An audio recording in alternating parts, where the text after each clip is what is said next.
తీర్పు తీర్చిపోతున్నాడు. Do not look down on other Christians or make fun of them. ఇతర క్రైస్తవులను తక్కువగా చూసి వారిని చూస్తూ హాస్యాన్ని ప్రదర్శించేటువంటి పనులు చేయకూడదు. Because they're not well educated. ఎందుకంటే వారికి చదువు లేదు గనుక. Because they don't have a refined culture. ఎందుకంటే వారి యొక్క సంప్రదాయం లేదా ఒక వారికి జీవిత విధానాలు ప్రమాణాలు మనతో సమానంగా లేవు గనుక.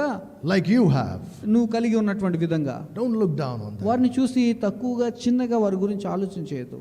What matters is whether you're giving your best to the Lord or not. మరి అతి ప్రాముఖ్యమైనటువంటి విషయం ఏంటంటే నీకున్నటువంటి వాటిలో నీ ఉత్తమమును ప్రభువుకి ఇస్తున్నావా లేదా అన్న దాని మీద దేవుడు తీర్పు తీరుస్తున్నారు. Most Christians come into this world చాలా మంది క్రైస్తవులు ఈ లోకంలోనికి వచ్చి to eat, తినడానికి వస్తారు, to sleep, నిద్రపోవడానికి, and to repeat that again. అదే పనిని మరలా చేయడానికే.